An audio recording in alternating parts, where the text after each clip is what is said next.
Assalamualaikum warahmatullahi wabarakatuh.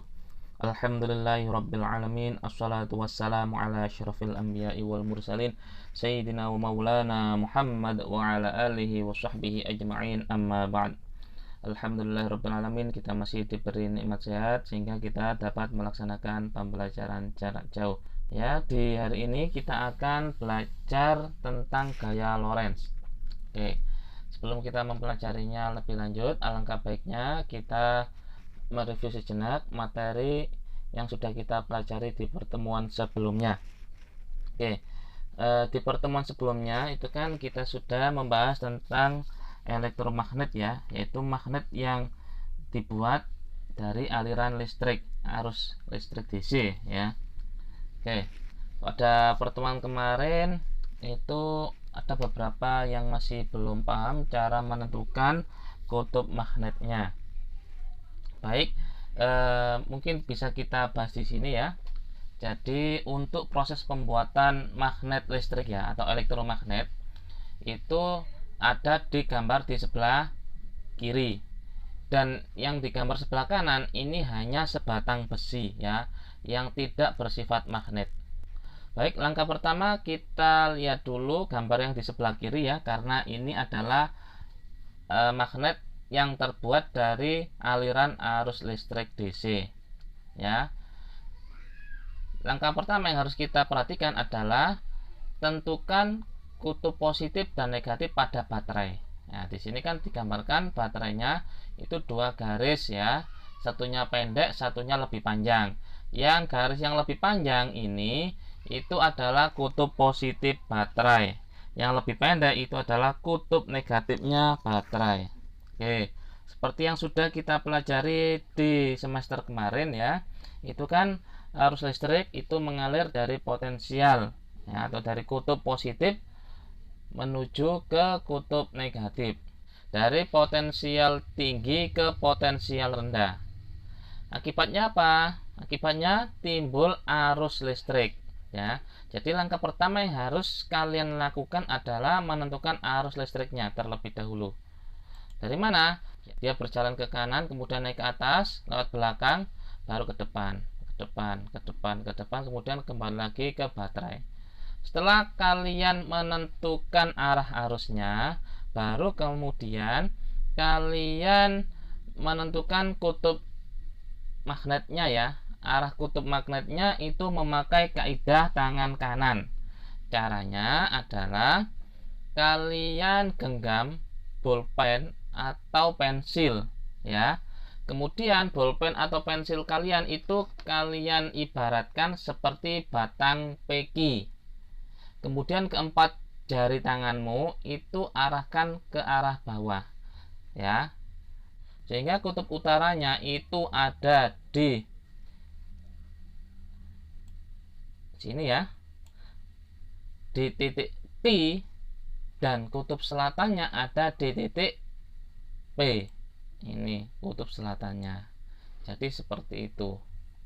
Karena ini kutub selatan dan ini kutub utara, maka ketika elektromagnet ini diinduksikan dengan sebatang besi, yaitu besi RS, maka besi RS ini akan mengalami induksi magnet ya, terinduksi oleh elektromagnet, sehingga besi RS ini akan menjadi magnet juga ya, menjadi benda yang bersifat magnet dan memiliki kutub-kutub kebalikan dari S, berarti yang dekat dengan Q ya, yaitu titik R ini menjadi kutub S karena kebalikan dari utara.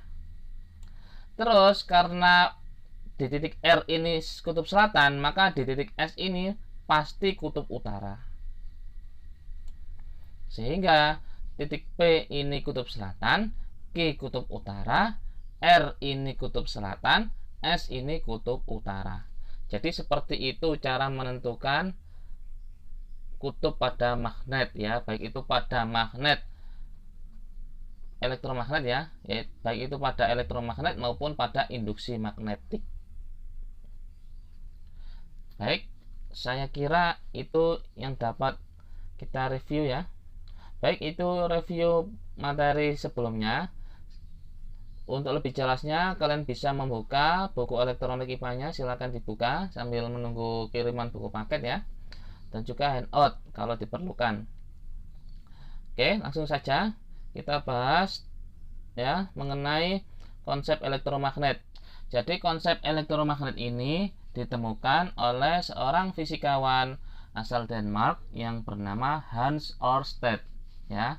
Ørsted ini melakukan sebuah percobaan, yaitu dia membuat sebuah aliran arus listrik ya. Arus listrik ini sumber daya listriknya, sumber tegangannya ya. Kemudian arusnya mengalir lewat kabel merah dan kabel hitam ini. Kemudian di salah satu kabelnya itu dipasangi sebuah magnet kompas. Nah, magnet jarum dalam hal ini adalah kompas. Dia mengamati apa yang terjadi pada kompas saat kompas itu berada di sekitar kawat yang dialiri arus listrik DC. Nah, dia mendapatkan terjadinya pergerakan kompas yang tidak teratur di sekitar kawat berarus ya. Sehingga dia berkesimpulan bahwasanya di sekitar kawat berarus listrik itu timbul namanya medan magnet ya. Kemudian arah medan magnetnya itu ditentukan oleh aturan tangan kanan ya. Jempolnya ini, ibu jarinya ini itu menunjukkan arah arusnya, dan keempat jarinya ini menunjukkan arah medan magnetnya. Ini kalau pada kabel atau kawat berarus yang posisi kawatnya itu lurus, enggak dililitkan ya. Jadi seperti itu. Bagaimana dengan kawat yang dililitkan? Nah, beda lagi ceritanya. Untuk kawat yang A ya, kawat yang A ini kawatnya lurus tapi dia dibentuk melengkung ya, membentuk sebuah lingkaran. Ini arah medan magnetnya juga sama dengan yang di slide sebelumnya. Nah, seperti ini. Arusnya itu lurus, medan magnetnya itu melingkar. Berbeda halnya dengan gambar yang A. Untuk gambar yang B ya, ini gambar kawat yang dililitkan menjadi sebuah kumparan. Maka cara menentukan kutub magnetnya itu seperti yang sudah kita bahas di pertemuan sebelumnya ya, yaitu pertama dilihat mana kutub positif dan kutub negatif baterainya terlebih dahulu. Kemudian tentukan arah arusnya. Karena ini yang kutub positif baterainya ini ada di sebelah kiri, maka arus akan mengalir ke sebelah kiri. Kemudian kabelnya ini melilit ya, melilit, dan digambarkan ini yang bagian depannya ini ada arus yang mengalir ke atas. Maka keempat jari tangan kita itu kita arahkan ke atas, sehingga didapatkan kutub utara itu ada di sebelah kiri dan kutub selatan ada di sebelah kanan. Dengan garis warna hijau ini adalah garis medan magnetnya ya. Garis medan magnet ini tidak dapat diamati ya, nggak terlihat oleh mata, ini digambarkan saja ya. Jadi seperti itu. Oke, ada pertanyaan sampai di sini? Kalau masih bingung silahkan ditanyakan. Oke, berikutnya, nah ini dua gambar yang sedikit berbeda ya. Ini sebenarnya materi di pertemuan sebelumnya, gambarnya sedikit berbeda. Coba kita perhatikan untuk baterainya, gambar yang sebelah kiri maupun gambar yang sebelah kanan. Kalau kita perhatikan, ini kutub positif baterainya atau garis yang lebih panjang itu sama-sama di sebelah kiri, sehingga arusnya pasti akan bergerak ke arah kiri terus kemudian ke atas, arah kiri kemudian ke atas. Tapi bedanya ya, coba diperhatikan pada batang AB dan batang PQ ya. Batang AB itu kawatnya dia lewat bagian belakang ya, batang AB lewat bagian belakang. Kalau batang PQ ini lewat bagian depan, sehingga untuk menentukan kutub utara dan kutub selatan magnet listriknya itu sedikit berbeda ya. Kalau pada gambar sebelah kiri ini itu karena arah arus yang bagian depannya ini itu mengarah ke bawah, maka keempat jari kita arahkan ke bawah, dan ibu jari kita itu menunjukkan kutub utaranya. Ini kutub utara. Sedangkan untuk yang gambar sebelah kanan ini, karena arah arus ya yang ada di bagian depan sini itu arahnya ke atas, maka kita menggenggam batang packingnya itu, keempat jarinya kita arahkan ke atas. Iya. Oke, sehingga ibu jarinya ada di sebelah kiri. Sehingga titik P ini kutub utara, titik Q ini kutub selatan. Titik A ini kutub selatan, ini kutub utara. Kalau kedua listrik magnet ini kita dekatkan, maka kutub utara ketemu kutub utara, maka pasti interaksinya akan tolak menolak. Ya, jadi seperti itu. Kita lanjut menuju gaya Lorentz ya. Gaya Lorentz itu gaya yang timbul karena ada arus listrik yang melewati medan magnet ya. Rumusnya itu F sama dengan B kali I kali L ya. F sama dengan Bill, dimana F ini adalah gaya ya, gaya Lorentz, satuannya Newton. B ini adalah medan magnet, satuannya Tesla. I ini adalah kuat arus, satuannya ampere. Dan L ini adalah panjang kawat, satuannya meter. Oke. Terus untuk menentukan arah gaya Lorentz-nya itu kita juga memakai kaidah tangan kanan ya. Tapi di sini agak berbeda. Tangan kanan kita tidak dalam posisi menggenggam, tapi diposisikan seperti gambar ini ya. Ibu jarinya kita arahkan ke atas, terus jari telunjuk kita arahkan ke depan, gayanya kita arahkan ke samping kiri ya. Jadi seperti ini. Ibu jari menunjukkan arah dari arus listrik, jari telunjuk ini menunjukkan arah medan magnet, dan jari tengah ini menunjukkan arah gaya Lorentz-nya ya. Dengan masing-masing ibu jari, jari telunjuk, dan jari tengah ini masing-masing saling tegak lurus ya.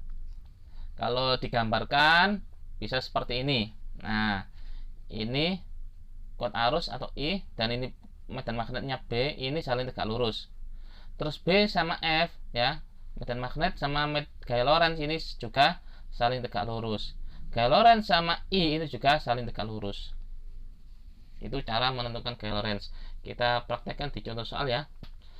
Terdapat kabel sepanjang 2 meter dialiri listrik dengan kuat arus 500 mA yang arusnya mengalir dari utara menuju ke selatan. Jika kabel tersebut berada di sekitar medan magnet sebesar 10 Tesla dan arah medan magnetnya dari timur ke barat, berapakah gaya Lorentz yang ditimbulkan dan kemanakah arah dari gaya Lorentz tersebut? Ya, ini contoh soal disertai dengan arahnya ya, karena arus listrik terus medan magnet dan gaya itu termasuk vektor, maka disertai dengan arah. Langkah pertama yang harus kita lakukan adalah menuliskan apa yang diketahui dan apa yang ditanyakan ya. Yang diketahui L atau panjang kabelnya itu 2 meter, terus kuat arusnya itu 500 mA ya. Karena ini miliampere kita jadikan ampere ya. Jadi 0,5 ampere, dari mili ke ampere. Sama seperti dari milimeter ke meter ya. Berarti ini dibagi 1000. Oke. Arahnya ke selatan. Kan tadi disebutkan dari utara ke selatan ya. Berarti arahnya ke arah selatan. Terus medan magnetnya ini sebesar 10 Tesla. Arahnya dari timur ke barat. Berarti arahnya ke barat. Nah, ditanya besar F-nya dan arahnya kemana. Oke, untuk bisa menjawab soal ini, kita masukkan dulu ke rumusnya tadi ya. F sama dengan B kali I kali L. B-nya 10, I-nya 0,5, L-nya itu 2. 10 kali 0,5, 5. 5 kali 2, 10. Jadi diperoleh F sama dengan 10 Newton. Untuk menentukan arahnya, ya, kamu harus paham dulu arah mata angin ya.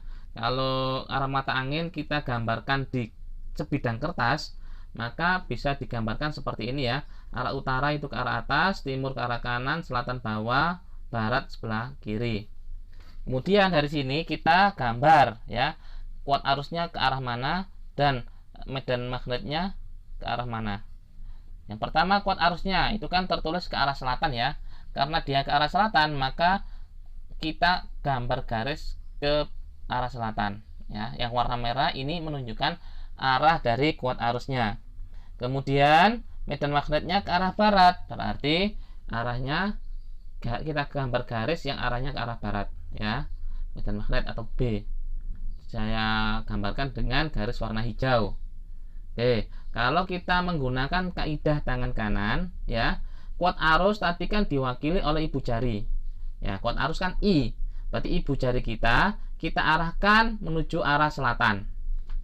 Kemudian jari telunjuk kita yang mewakili dari arah medan magnet kita arahkan ke arah barat. Maka jari tengah kita itu akan menunjukkan arah mana? Ya pasti ke arah bawah ya. Karena arah bawahnya itu menuju bidang gambar kita ya, bidang kertas kita, itu bisa digambarkan dengan tanda silang. Artinya tanda silang itu arahnya menjauhi kita atau masuk ke dalam bidang gambar. Sehingga untuk arah gaya Lorentz-nya itu arahnya mengarah ke bawah. Itu cara mengerjakan besarnya gaya Lorentz dan arahnya. Oke, mungkin dari sini ada yang perlu ditanyakan. Kalau sudah paham, saya kasih tugas. Kalau masih belum paham bisa ditanyakan ya, bisa japri ke nomor WA saya. Tugasnya saya kasih 2 nomor. Yang pertama mencari besarnya gaya Lorentz ya. Tapi di sini saya tidak ikut sertakan mencari arahnya. Yang kedua, ini sebenarnya hampir sama seperti tugas yang kemarin ya, mengulang sedikit, yaitu menentukan kutub pada magnet listrik ya. Yaitu pada batang PQ itu kutubnya apa? P ini kutub apa? Q ini kutub apa? Kemudian magnet listrik ini didekatkan dengan sebuah magnet batang ya. Dengan yang magnet batangnya ini kutub selatannya didekatkan dengan titik Q. Interaksinya bagaimana? Apakah tolak menolak ataukah tarik menarik? Silakan dikerjakan, kemudian dikumpulkan. Saya tunggu paling lambat sampai pukul 15.00 waktu Indonesia Barat ya. Baik, mungkin ini saja yang dapat saya sampaikan. Semoga apa yang kita pelajari hari ini menjadi ilmu yang bermanfaat, menjadi ilmu yang barokah. Akhiran wabillahi taufiq wal hidayah. Wassalamualaikum warahmatullahi wabarakatuh.